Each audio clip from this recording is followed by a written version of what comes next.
Yes. Karibu sana, karibu kwa PK Podcast. Kwa majina naitwa PK. Leo nina furaha tena. Tuko na episode yetu ya mpya na nina machozi na huzuni kwa situation yetu inaendelea Tanzania. Please, sijui unaweza introduce kwa majina unaitwa nani? Yes, welcome to PK Podcast. My name is Ajara. Today we're going to be discussing the current events happening in Tanzania. Our title for today is Inside Look at the Authoritarian Regime in Tanzania. Kwa kisi amesema vile tunaongelea kuhusu upande wa Tanzania ama kitu yenyewe inatokea kwenye Tanzania ama uzulumaji ama utekaji kunatokea Tanzania. Yes. Please leo kwa nipatie historia ya Suluhu Hassan, alizaliwa wapi na ni mwenyeji wa wapi? Okay. Samia Suluhu Hassan, born January 27th, 1960, Zanzibar, now in the United Republic of Tanzania, is a Tanzanian politician who has served as president of Tanzania since 2021. She is the first woman to serve as president of the country and is also the first president of Tanzania to have been born in Zanzibar. Sasa ile ni historia ya Samia, ni president wa kwanza mwanamke kuzaliwa kuwa Tanzania. That is Samia's story. She's the first female president born. She was born in Zanzibar. Amezaliwa Zanzibar pia ni same to Tanzania. Oh, okay. So ni bado tu ningali ni lile sehemu moja. Haijabadilika sana. Lakini leo kwa niko nataka tuzungumzie Samia. Today Samia I want ni us to nani? discuss about Samia and who she is. Samia ni nani ama Samia na iko na kiwango gani ama power gani kwenye Tanzania? Who is Samia and what is her importance and what power does she have in Tanzania? Samia ni kiongozi ama ni president. Samia is a leader or in other words, a president. Samia ni president mwenye anatesa Tanzania. She is a president who oppresses Tanzania. Samia ni president mwenye apati uhuru Tanzania. Samia is a president who doesn't give free will to mbele Tanzanians. Kwa tuongele sana kuhusu Samia, let's watch this little bit of video and then tujue ndani kabisa. Before we talk about Samia, let's watch a small video and then we'll find out more. Okay. Acha basi kwa tuone video. Okay, let's watch the video. What's happening in Tanzania right now is not just a Tanzanian crisis, it is an African crisis. It is a crisis of democracy, a crisis of legitimacy, and a crisis that exposes the rot at the heart of our continental institutions that were supposed to protect us from exactly this kind of tyranny. On Monday, President Samia Suluhu Hassan took the oath of office in what can only be described as a fortress ceremony, a private inauguration held within the heavily guarded confines of the State House military parade ground in Dodoma. Think about that for a moment. Over 30 million Tanzanians allegedly voted for this woman, according to the official results. Yet not a single ordinary citizen who supposedly cast their ballot for her was allowed anywhere near the ceremony. This wasn't an inauguration. This was a coronation behind closed doors. This was the swearing in of someone who knows that the people she claims voted for her would rather see her answer for what has happened over the past week than celebrate her so-called victory. The only faces in that audience were fellow presidents, Mohamed Abdullahi Farmajo of Somalia, Evariste Ndayishimiye of Burundi, Filipe Nyusi of Mozambique, and Hakainde Hichilema of Zambia, alongside other carefully selected dignitaries. No crowds, no jubilation, no citizens. Just power congratulating power, as the blood of protesters was still fresh on the streets of Dar es Salaam. Now, let's talk about these election results, because they are so fantastical, so divorced from reality, that they insult the intelligence of every African who has ever stood in line to vote. President Samia Suluhu Hassan was declared the winner with 31.9 million votes out of 37.7 million registered voters. That's 84.6% voter turnout, already suspicious in a country where opposition leaders were in jail and campaigns were essentially non-existent. But here's where it gets truly absurd. She won with 97.8% of the vote. 98%! Let me put this in perspective. Her predecessor, John Magufuli, who was himself accused of running a rigged election in 2020, only managed to get 12.5 million votes.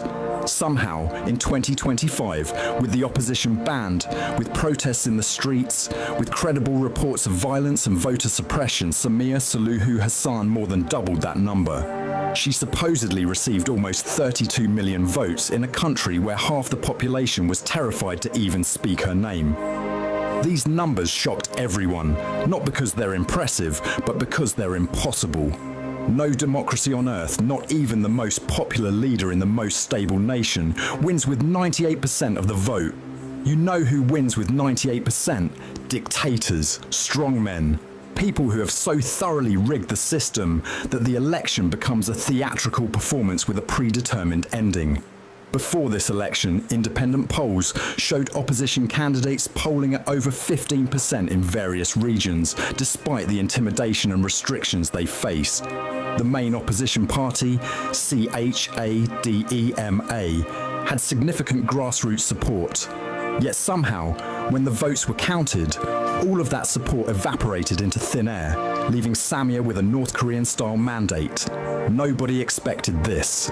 Not the Tanzanian people, not international observers, not even Samia's own supporters could have genuinely believed she was that popular. This wasn't an election result. It was a declaration of absolute power. But to understand how we got to this 98%, we need to look at what passed for an election campaign in Tanzania. President Samia Suluhu Hassan was essentially running against her own shadow. Her main opponents, they were either sitting in jail cells or had been disqualified from the race entirely. Chadema, the largest opposition party, was excluded from the ballot for refusing to sign a so-called Code of Conduct, a document designed to bind them into silence and complicity. The party's leader was arrested in April on treason charges. Treason for daring to challenge the ruling party, for daring to believe that Tanzania's democracy meant something more than rubber stamping whatever Chama cha Mapinduzi, CCM, decided. The few opposition figures who weren't in jail were barely visible during the campaign period. They couldn't hold rallies. They couldn't access media. They couldn't move freely without harassment from security forces. This wasn't a campaign. It was a disappearing act orchestrated by state power. And here's the truly Orwellian twist. Some of these opposition figures, the very people who should have been crying foul, showed up at Samia's private inauguration ceremony. Think about what that means. The people who were supposedly competing against her, whose supporters were being killed in the streets, attended her swearing in as if this was all perfectly normal. Were they coerced, threatened, bought off? We may never know, but their presence at that ceremony was a symbol of complete capitulation or complete complicity. Now we come to the part of this story that truly breaks my heart and should break the heart of every African who believes in freedom. During the election last Wednesday and in the days that followed, protests erupted across Tanzania. These weren't violent mobs or anarchists trying to burn down the country. These were citizens, ordinary Tanzanians, who knew their votes had been stolen and decided they would not accept this theft in silence. The response from the state was swift and brutal. Images and videos have been circulating on social media that are so disturbing, so graphic, that most platforms won't allow them to be shown. We're talking about scenes of state-sanctioned violence that belong in the darkest chapters of African history. Bodies in the streets, young people shot point blank, security forces firing into crowds. The United Nations Human Rights Office has said that credible reports indicate at least 10 people died in these protests. But let's be clear, that is the absolute minimum, the most conservative estimate possible. Opposition parties claim the death toll is in the hundreds. Yes, hundreds. The government calls this figure hugely exaggerated and defends the security response as reasonable and necessary. Reasonable and necessary to shoot unarmed protesters. Reasonable and necessary to massacre citizens for demanding their democratic rights. Even if the true number is somewhere between the UN's estimate and the opposition's claims, we're still talking about a government that has killed its own people for refusing to accept a fraudulent election. We're talking about a state that believes bullets are an appropriate response to ballot complaints. In the midst of this carnage, the Tanzanian police did something both technologically sophisticated and deeply chilling. They sent a mass text message directly to the phones of citizens across the country. The message was clear: do not share content that may cause distress or degrade someone's dignity. Read that again. In the middle of a massacre, as their fellow citizens were being killed for protesting, Tanzanians received a message on their personal devices warning them not to share anything that might be distressing. This wasn't a public service announcement. This was a threat delivered directly into the palm of every Tanzanian's hand. It was the state saying, "We know who you are, we can reach you anytime, and we're watching what you share." The government also restricted internet access on election day, and those restrictions remained in place days later. Why? Because in 2025, a dictator's worst enemy isn't the opposition party, it's the smartphone in every citizen's pocket. It's the video that can be uploaded before the police can confiscate the phone. It's the truth that can spread faster than state propaganda. By cutting the internet and sending threatening text messages, the Tanzanian government was trying to do what every modern authoritarian regime attempts: control the narrative. If the world can't see the bodies, if journalists can't upload the footage, if citizens are too terrified to share what they witnessed, then officially it didn't happen. But here's what they didn't count on. The truth has a way of leaking out. Those images, those videos, those testimonies, they're making their way onto platforms, through VPNs, through satellite connections, through sheer human determination to be heard. And where, you might ask, is the African Union in all of this? Oh, they released a statement. Over the weekend, the AU congratulated President Hassan on her election victory, while gently urging her government to uphold fundamental rights and freedoms. Congratulated her. Let that sink in. The African Union, the institution that was born out of the ashes of the Organization of African Unity, the body that was supposed to prevent exactly this kind of tyranny from taking root on our continent, congratulated a leader who just presided over a fraudulent election and the massacre of protesters. This is where we must place blame squarely where it belongs, on the African Union's complete and utter failure to stand up for African people. The AU has become a club for presidents, a mutual appreciation society where leaders pat each other on the back regardless of how they came to power or how many of their citizens they've killed. It has become toothless, spineless, and utterly irrelevant to the ordinary African who looks to it for protection against tyranny. Election observers from SADC, the Southern African Development Community, of which Tanzania is a member, at least had the courage to state plainly that voters could not express their democratic will in most areas. They cited restrictions on the opposition and evidence of ballot box stuffing. These are damning findings from a regional body that typically goes easy on its own members. Yet the African Union, which should have more authority and more credibility, essentially rubber-stamp this circus. This is the pattern we see across Africa. When coups happen in West Africa, the AU suspends member states and imposes sanctions. But when a civilian government rigs an election, kills protesters, and shreds the constitution while wearing a suit and tie, the AU sends congratulations. This is why the African Union is failing. This is why ordinary Africans have lost faith in continental institutions. Because the AU has become an organization that protects presidents from their people, rather than protecting people from their presidents.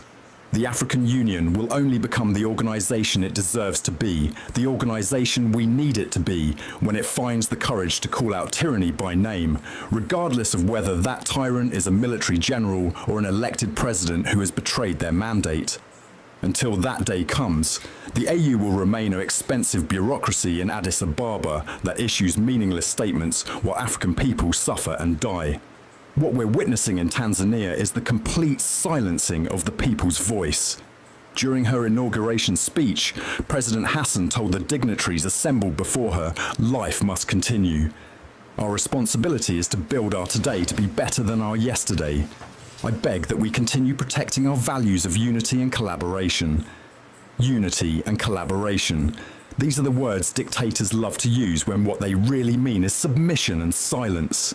She condemned the protests as violent and destructive, while conveniently ignoring that the violence came from security forces firing on unarmed citizens, and the destruction came from a government that destroyed the democratic aspirations of millions.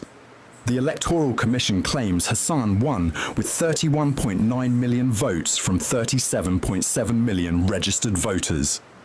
Meanwhile, in Dar es Salaam, Tanzania's commercial capital, the streets are filled with military and police deployments. Civil servants have been told to work from home, not because of infrastructure improvements or a public holiday, but because the government is terrified of what might happen if people gather in large numbers. This is what democracy looks like in Tanzania today. Empty streets, armed soldiers, silenced voices, and a president who claims overwhelming support but can't allow her own citizens near her inauguration. Here's what's truly terrifying for every corrupt leader across Africa who might be watching what's happening in Tanzania. Despite the violence, despite the killings, despite the internet blackouts and threatening text messages, the Tanzanian people have not given up. Reports indicate that some Tanzanians, in their desperation and fury, have actually been calling for a military takeover. Think about what it means when citizens would rather risk military rule than continue under a civilian government that has betrayed every democratic principle. This is the nightmare scenario for corrupt leaders everywhere. The moment when the people become so disillusioned with rigged elections and stolen mandates that they're willing to burn the whole system down and start over. Military takeovers are not the answer. We've seen that movie before across Africa, and it rarely ends well. But the fact that Tanzanians are even considering this option tells you everything you need to know about how thoroughly President Hassan has destroyed faith in Tanzania's democratic institutions. When people would rather take their chances with generals than with elected civilian leaders, that's not a sign of people being irrational or violent. It's a sign of a social contract that has been completely shattered. What's happening in Tanzania is creating two completely different narratives depending on who's watching. What corrupt African leaders are seeing in Tanzania? They're seeing a playbook. They're seeing that you can jail opposition leaders, ban opposition parties, rig an election with absurd margins, kill protesters in the streets, and still get congratulated by the African Union. They're seeing that the international community will issue some concerned statements but ultimately do nothing. They're seeing that power, once consolidated, can be maintained through violence and propaganda. They're seeing that democracy is just a word, and if you control the Electoral Commission, the security forces and the media, you can call anything you want democracy. What the African people are seeing in Tanzania, they're seeing their worst fears confirmed, that voting doesn't matter when those in power have decided the outcome in advance, that peaceful protest will be met with bullets, that continental institutions that are supposed to protect them are useless, that their voices, their votes, their very lives are expendable in the calculus of power. But they're also seeing something else. They're seeing that Tanzanians are refusing to accept this quietly. That despite everything, people are still finding ways to resist, to document, to share the truth. What this means for Africa. Tanzania's crisis is not happening in isolation. It's part of a broader pattern we're seeing across Africa where the trappings of democracy, elections, constitutions, term limits are being maintained while the substance of democracy is being hollowed out from within. This is the new face of African authoritarianism. It doesn't wear military fatigues. It doesn't announce itself with tank columns rolling down the street. Instead, it wears business suits, speaks the language of democracy, holds elections, and then rigs them so thoroughly that the results are laughable. For the rest of Africa, Tanzania is both a warning and a test case. It's a warning that democratic backsliding can happen anywhere, even in countries that seem to be making progress. Remember, President Hassan was praised when she first took office in 2021 for easing some of the repression of the Magufuli era. She was seen as a reformer, a breath of fresh air. And now, just 4 years later, she's presiding over one of the most fraudulent elections in recent African history. It's also a test case for how the international community and African institutions will respond. If Hassan faces no real consequences, if aid continues to flow, if diplomatic relations continue as normal, if she's welcomed at AU summits and regional conferences, then the message to every other would-be authoritarian is clear. You can get away with it. But Tanzania is also potentially a catalyst. Sometimes it takes one crisis, one country, one moment of such obvious injustice that it becomes impossible to ignore.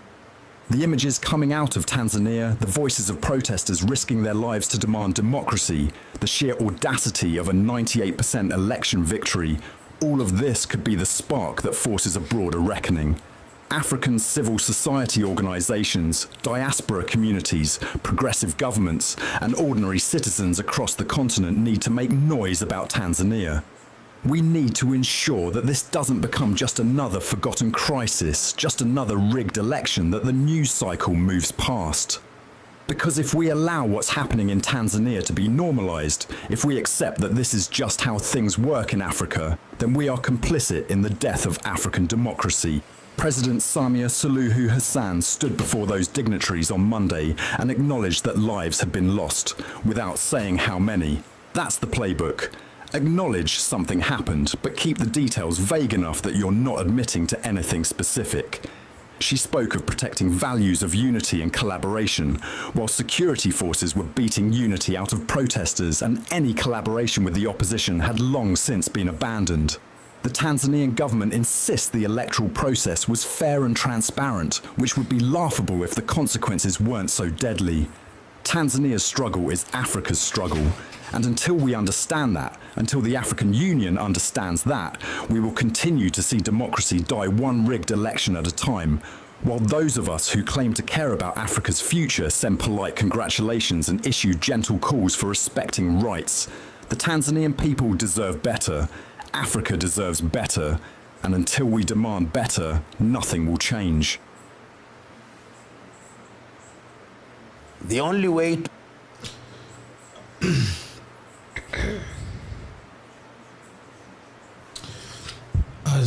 as you can see, unasikia video.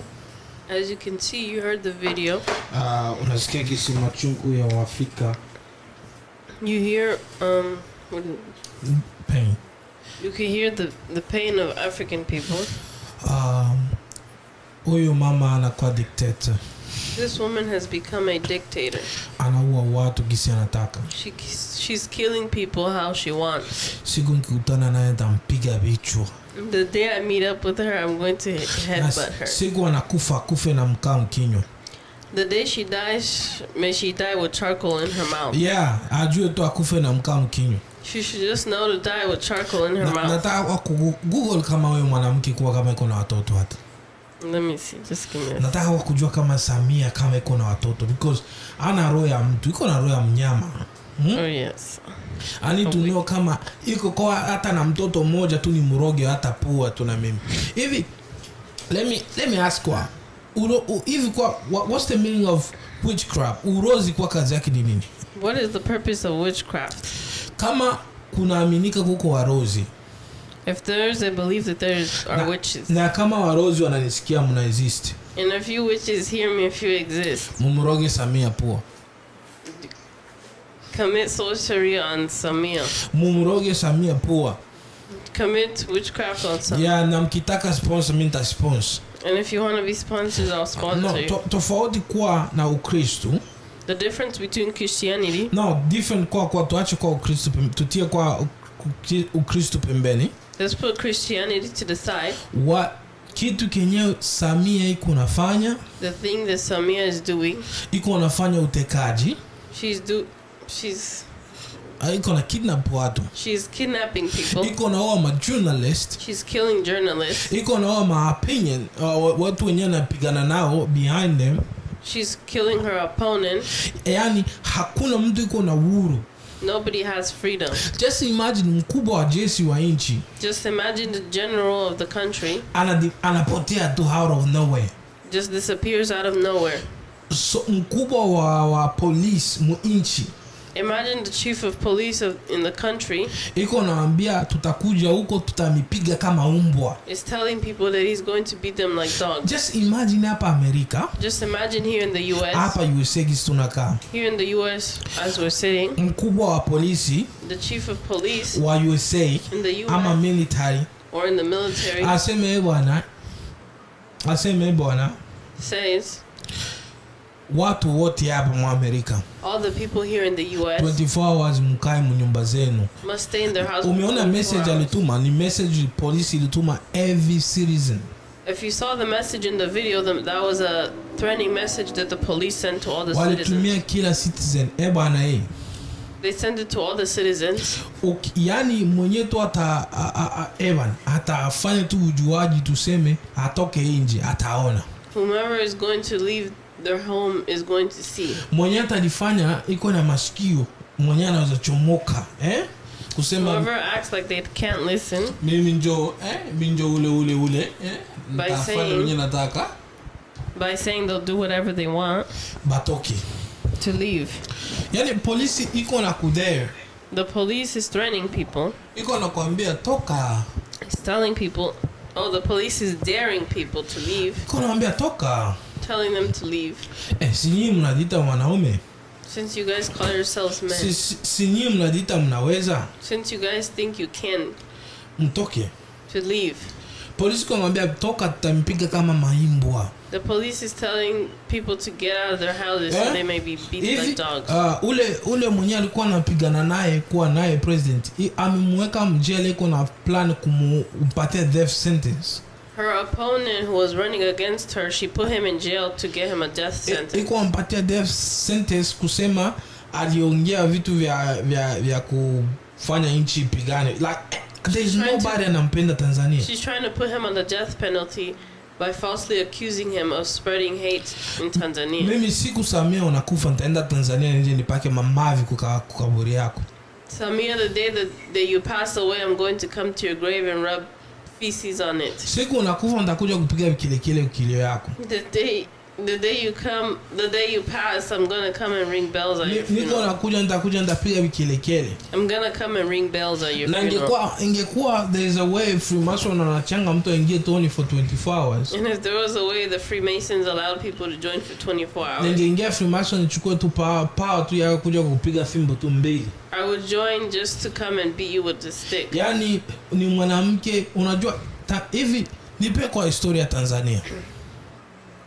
Okay, just give me a second. Nipe historia ya Tanzania. Tanzania ilikuwa the only country in Africa ilikuwa peaceful, yani ilikuwa haina war ama nini ama fujo, Mwinchi Afrika, Tanzania ilikuwa kama over 60 years kama nikikumbuka, bila vita, bila fujo ama protest. Lakini Samia only 4 years, miaka 4 tu watu wanapotea. Wameshaua watu kama 700 and ngapi kule, watu almost 700 people. I found it. Tanzania's history began with early human ancestors in the Olduvai Gorge and evolved through centuries of trade along the Swahili coast, leading to a union of Arab and African cultures. It was later colonized by Germany as German East Africa before becoming a British Mandate territory called Tanganyika after World War I. On December 9, 1961, Tanganyika gained independence and Zanzibar became independent on January 12, 1964.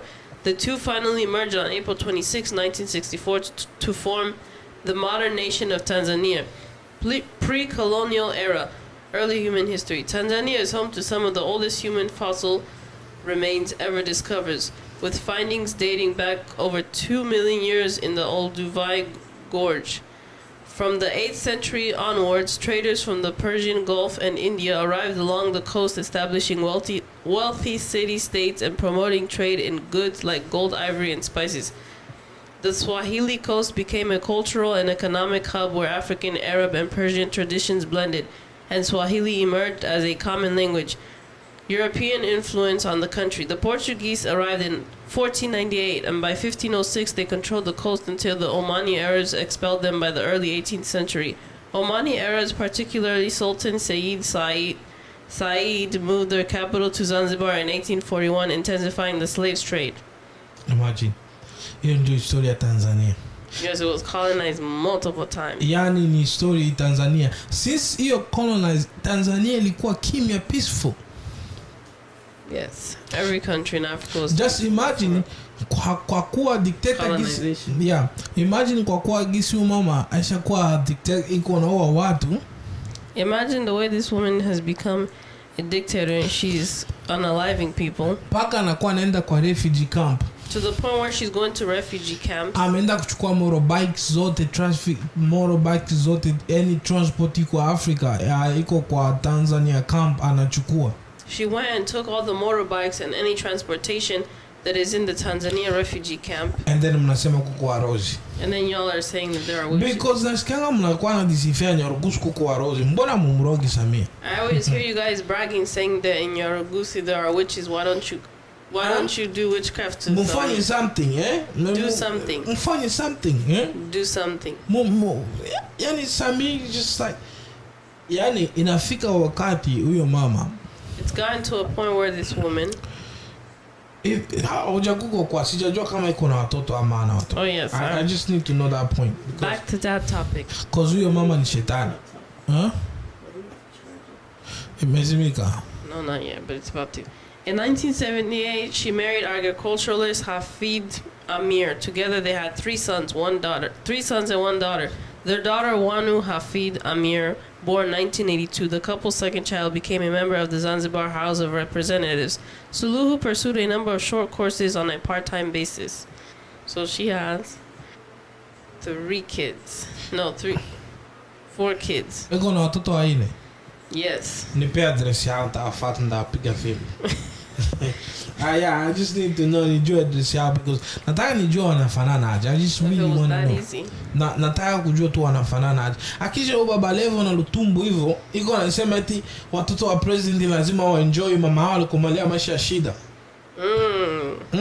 Eti watoto wa president ni lazima waenjoy mama wao. They think mama wao alikomalia shida. What about her the civilians? Yeah, or civilians wenyewe wako naishi mtu anakomalia kikwembe kimoja akisha yeye iko na authority ya kupita kusema inabidi familia na watoto wake waenjoy maisha mama wao alipitia suffering. Waenjoy maisha. Kwa hiyo ni pesa ya baba yao. Hiyo ni pesa wananchi wa Tanzania wanapigania, wanaingia mashamba, wanatia pale watoto wao, wana pay tax and kila kitu. Akisha uniambia mtoto wake eti akule raha. Hizo pesa zitakwama, zitatokea mapua. There are those who are saying that Samia grew up in had a troubled life, so her children deserve to enjoy their lives. But in reality, that money belongs to the civilians. Hiyo pesa ni ya wananchi. That money is the civilians. How exactly yes Samia ata enjoy life na pesa wananchi, watu wanateseka? How is Samia going to enjoy her life when her citizens are suffering? Watoto wengine hawaendi shule, wanaishi kwa shida, some kids are not going to school. Vijana watu wamemaliza high school, wamemaliza shule, lakini there is nothing, hakuna kazi mwinchi. The youth have finished school but there's no jobs in the country. Lakini watu wako naendelea kuteseka tu, watu wako na disappear. Let's talk about the fact people are still suffering and disappearing. Let's talk about the guy mwenye alienda kuvisit Raila kwa kilio, the ole governor, wakamunyima passport, wakamfunga and citizen wakakuja kumgomboa. After 2 days saya amekufa. Let me double check because I'm having trouble finding some people. I remember this guy, the one that was found. Yeah, huyo mtu mwenye alikuwa mpata threat, walikuwa mtishia mauaji paka kwake. Nataka ule a former Tanzanian ambassador and outspoken government critic has been abducted by unknown individuals, his family says. Humphrey Polepole's brother told the BBC alleged abduction had occurred in the early hours of Monday at his home in Dar es Salaam. And I quote, "We went to the house where he was living and found the door broken, electric wires cut, and a large amount of blood spilled," said Godfrey Polepole, the younger brother of the former ambassador. Videos of the bloody incident have been shared online. He said the family had reported the matter after visiting the residence. Dar es Salaam's police chief, Juman Muliro, has said they are following up on the reported incident. The police boss appeared to question the reported attack, telling the BBC that the former ambassador to Cuba often claimed to be out of the country. So how could this happen at his home in Tanzania? Okay, the fact yenyewe polisi wanasema they can kill somebody without any woga. The fact that the police are saying they could kill somebody without any fear. The fact that police wanasema if we find you in the street we'll kill you. That's it should strike fear.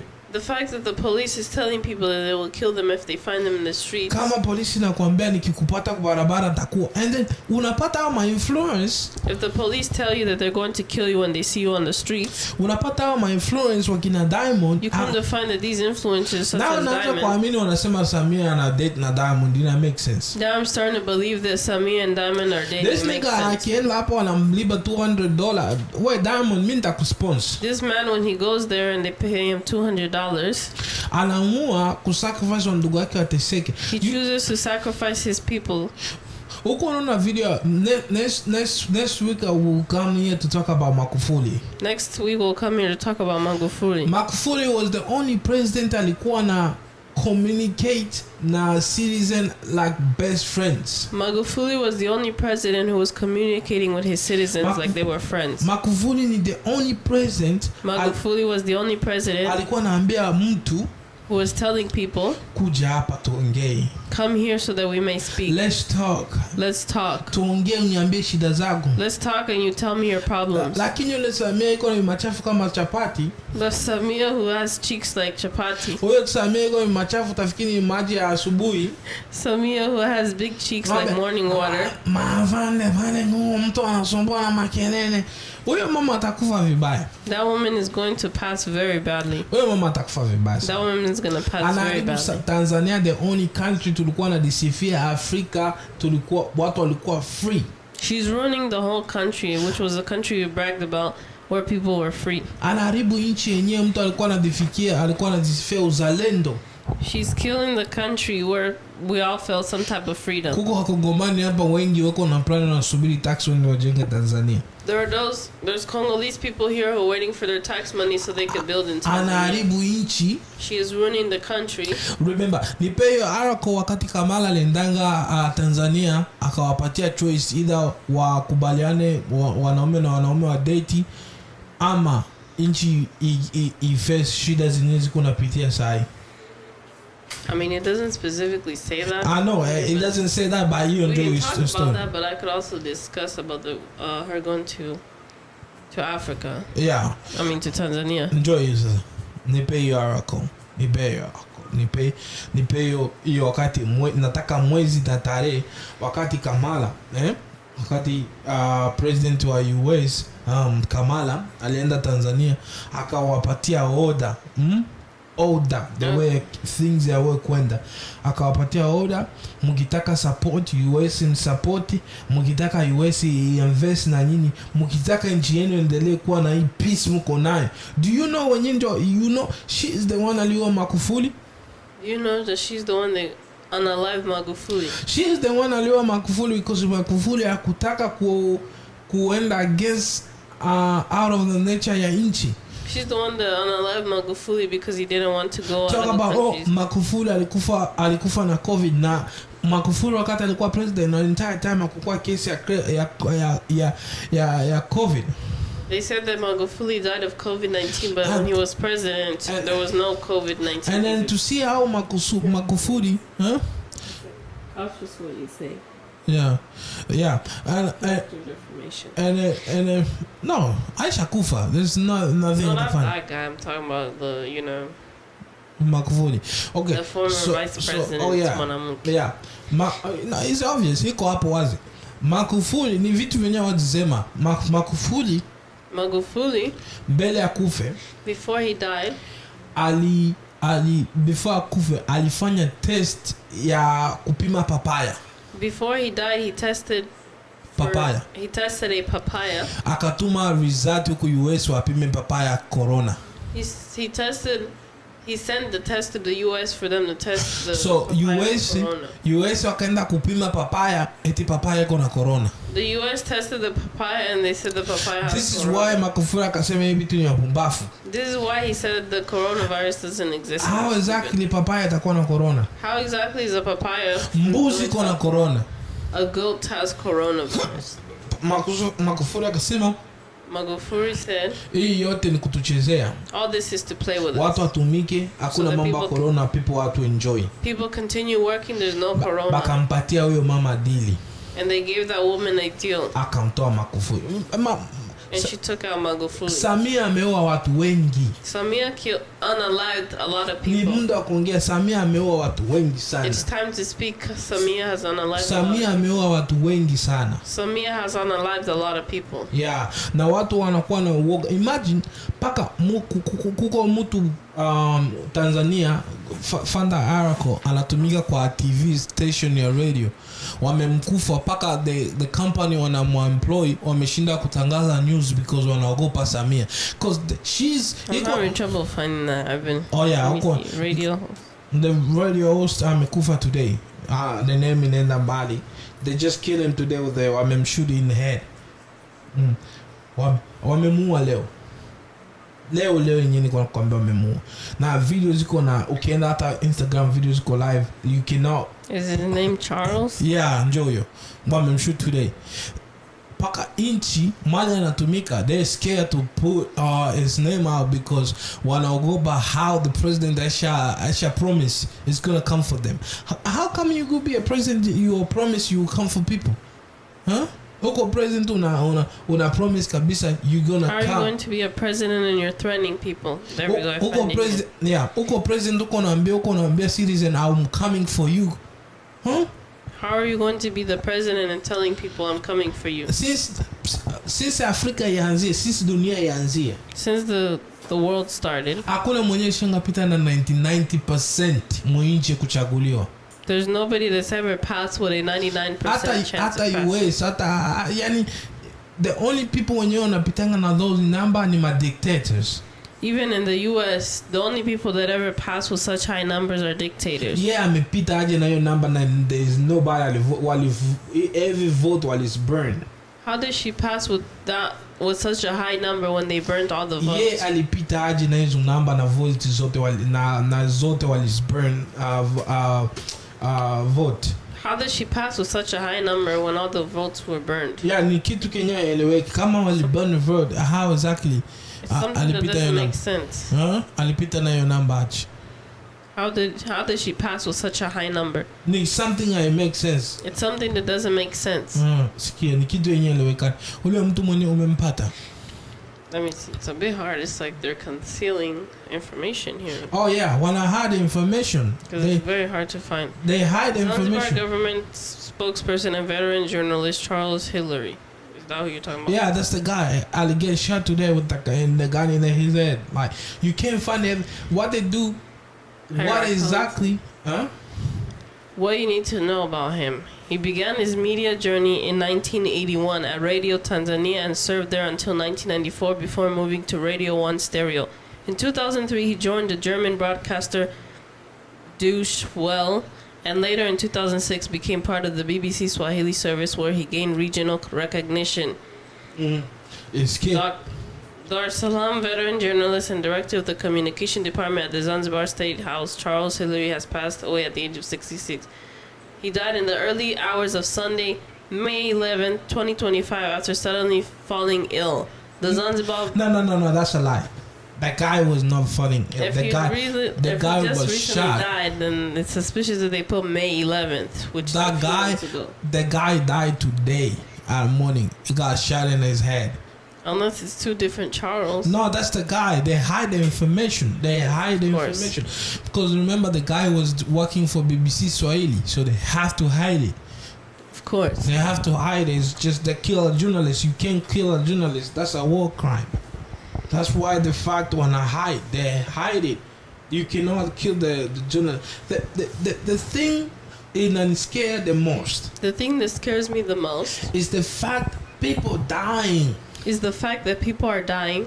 It's the fact that they're killing people for real. It's the fact that they're really killing people. And it's the fact that President and promise people and account for them. It's the fact that the president is counting down people's days. What exactly is happening in Tanzania is crisis. What is happening in Tanzania is a crisis. We're gonna tour. They're killing us. We're gonna tour now your mama. They're killing us. That woman is killing us. We need help. We need people to share the video. Please, people, share the video. I need people commenting. We need people to comment. So we can figure out what to do with this situation, because watu wanakufa, my people, they are dying every single So that we moment. can figure out what to do with this situation. Yeah, People are inakuwa dying. too much, mama anasumbua sana. This has become too much. This woman has become a problem. Yeah. Now, to be honest, Yes. sasa ndio nimeelewa why To be honest, right now I understand why watu wanakuanga na hard time kuachia mwanamke kuongoza. Why certain people have trust issues with a woman being a president. This is why niko naona hata ikifika stage ya tu Kamala, watu wanaogopa Kamala kuwa president. This is why when it comes to the part of Kamala being president, people are afraid. Because one thing that I know, One thing that I know, mwanamke should decide. when a woman decides X is X. X and X, 2 ni 2. 2 and 2 is 2. Hata Jesus akuja mwange mai, Even haita if change. Jesus comes and spills water, her decision will not change. That's why ni watu wenyewe afu iko anadita yeye ni mama. Huyo mtu sio mama, ule aliadapt akikuzaa iko kimutu. And then she's calling herself a mother. That woman did not give birth, she adopted. Yes, to have children and to not have mercy on other people's children is... Ila it makes sense. The fact uko na watoto wado, even kids wanna died 700, you kill 700 citizens. You know how many tax women lost? Hiyo ni pesa. It could be my uncle, it could be my auntie wote umeua. Those are people that are dying for no reason because you just want to walk on power. She's killed nearly 700 people, and all those people have passed so that she could stay in power. And people, they still keep dying. And people are Wanakufa kila siku. continuously dying every Kila day. siku wana continue. Every day people die. When is gonna finish? Like When is it's it gonna going be? to finish? Ni siku gani yenyewe itakuwa tutasema hii inatosha sasa? When is it finally going to be enough? Si wapi ni saa ngapi atatosheka? When is she finally going to be satisfied? Atalizika siku gani? When is she going to be satisfied? Sawa, sasa wapatie update ya mwisho kuhusu food stamp wenye wanapokea food stamp. Okay, just a sec. Yeah. Na watu wenyewe wanaishi Marekani, news yenu ya watu weko Marekani. Najua kuna watu wengi weko na afia kuhusu food stamp ya huu mwezi kama itapatikana. Food stamp ya mwezi itapatikana, lakini itapatikana itakuwa nusu. Watu kama unapokea 400 utapokea 200, kama unapokea 200 utapokea 300. So food stamp itakuwa half, haitakuwa For those full. of you receiving food stamps, you're going to get, some of you may get your food stamps, but it's going to be delayed, or you're going to get only some of it. Yeah, in small payments. Itakuwa nusu, haitakuwa ya kutosha, lakini hiyo mkataba haiko guarantee kama every month watu watakuwa wanapokewa, lakini ya mwezi mtapata, msiwe na ofu. Na kwa more news, PK podcast tutazidi ku broadcast na kuleta more news. Yeah. More news coming from PK podcast. We'll continue to broadcast and bring more news. Yeah, sasa I know a lot of people are going to crash out right now because food stamps. Yeah, na food stamp inaisha. Community ya African na Somali kuzaza watoto juu. Oh yeah, that's they depend on food stamps. Yeah, mna depend on food stamp. No, they depend on the government too. Najua, if you have the ability not to depend on the government, don't depend on the government. Yeah, because when those resources get taken away, what are you gonna do? Na unajua hiyo ndio the next point nitakuja kuongelea is because of that, sababu kuhusu mambo ya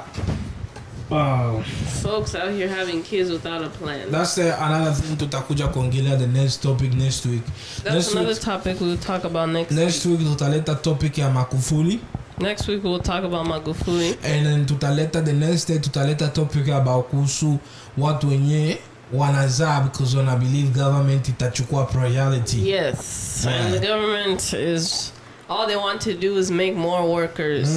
Yeah. Yes, folks out here having kids without a plan. Yeah, watu mnazaza without having a house that's big enough, just out here having kids, and then they want to whine when the government takes away those resources. I'm not saying everybody's like that, but there's certain people, especially in the African community. Imagine, uko na 8 kids, mnaishi 2 bedrooms, and then what were 8 kids? Hawana hata bank account, hawana hata tano. So in case if you die, that's it. And the funny thing is, uko una build house Africa, uko unajenga nyumba Africa. Kule kuko Africa ukikufa wewe mwenyewe ndio utaenda paishi. Imagine having 8 kids living in a 2-bedroom.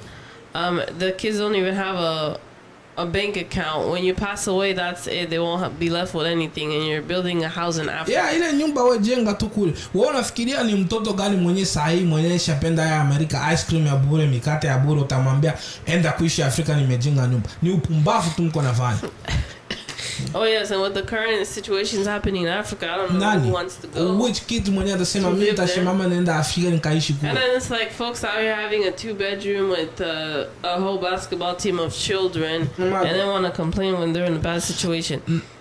Hauna hata bank account. Haujua hata leo. No emergency savings, no backup, no will, no life insurance. When you pass away, God forbid, your kids are all going to be separated and sent to foster home. Unakufa and then what did you benefit? So hata hivyo, hauna hata life insurance, hauna hata kadi yani hauna hata life insurance ukikufa tuseme yenyewe itakuzika. Hakisha unakuwa unataka community tuchange. Kuna wengine that's yani tungaliki na African mentality ile ya kukaa msaani, watu kuchangia 5 njoo mtu akifoje. Things kudipanga muishi kama mko Amerika. Sisi wenyewe tulikuja na my young age kubaisha yuko na change iko na change. Unakimbia maisha ya shida in Africa and then unajenga tena maisha ya it doesn't make sense. It makes sense. Unakimbia live huko. Be glad. You know how many people wish? I know that there's a lot of crazy stuff here in the US, racism, a bunch of stuff, but we're definitely better off than a lot of people. Yeah, it just I make sense, Njoo leo Kiswahili wanasemanga unaruka mkojo unakanyaga mavi. Ni bora ukanyaga mkojo uruke mavi. Sasa how exactly unataka uruka mkojo ukanyage mavi? That mavi ndio inanuka more kuliko mkojo. Yeah, people wanashinda kutumia akili tu. Folks are not using common sense here. I know this is gonna ruffle some feathers. Na food stamp. Mjue ndio mwisho. Hakuna tena mambo food stamp. Modipange. Hakuna mambo food stamp. I know that's what they're trying to get rid of. Now obviously everybody needs medical. Now I'm not judging everybody. Medical ni lazima. Medical we need medical. Lakini food stamp modipange. Oh yes, kuna watu wenye wako financially okay but still wanang'ang'ana na food stamp, like they're so desperate. Kuna mtu alikuja hapa since 1998 unataka upate food stamp. Hiyo ni bulozi. Unataka kuishi low income housing, you own your own business, you own your own gari, you have enough money but you want to live in a low income house. Hiyo ni bulozi. That is taking the opportunity from somebody. That is taking the opportunity. Mimi nifikiri uona translate, mbona unaanza kuongea Kiswahili? That is taking the opportunity away from somebody that's really in a bad situation and they need that low-income housing. Or for those of you mwenye mnapenda kupata food stamp, amujatosheka, out here being greedy. You make imagine someone make $10,000 a month and you still want food stamps. You're taking the opportunity away from somebody else that actually needs it. Yeah, modipange. Mwacha kudependa na food stamp. Sometimes stop depending on food stamp. Modipange. Tunazipata ni za bure but ifike time. Yes, we get it for free, but when it comes to time. Ifike time. Yes, it comes a time. Ifike time you say, Mr. this is enough. I gotta fight by my own. Yes, it comes a time where I say this is enough. I gotta fight on my own. Yeah, so I know there's don't get me wrong. Kuna watu wanahitaji food stamp. Yes, you have to rephrase it correctly. Yes, yeah, food stamp is not a bad thing. What we're talking about is the fact that there's people that literally have the finances that make around $10,000 a month, but they still want food stamps. Food stamp. The people that deserve food stamp are those who literally are living in, if you make enough, you don't need food stamp. Come on, I make enough, you don't need food stamp. Yes, if you make enough to buy groceries with cash, then you're more than okay. Food stamp, just leave the people in your nahitaji food stamp. Just stop using resources in your own anayo. Yes, stop using resources just you guys don't need. Taking away the opportunity from somebody else. It's too much, yeah. Oh yeah, guys, this is PK Podcast. Mrs. Haoko, subscribe, make sure you share, say your comment and make it to na this and tell me about Mama Samia tumfani. Kama kuna urozi, let me know.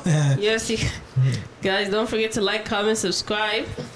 Yeah. And let us know what's your thoughts and opinions on the president of Tanzania, Samia Suluhu Hassan. Yeah, Samia Suluhu Hassan. Those people. Okay, that's it. There's no much down here. There's no much down here. That's all for today. Yeah, that's the end. Yeah. Podcast. Sijui kama una something ya kumalizia. No, I guess we'll see them in the next episode. Alright, bye bye. And for those of you, don't take offense. For those of you who are sensitive and have no common sense, you know who you are. I won't point fingers. Just for those of you who are out here having kids and you expect the government to take care of those kids for you, you don't guys lose need that to mentality. Stop that You guys mentality. need to lose that mentality. You're punishing your kids. Bye bye. Bye bye.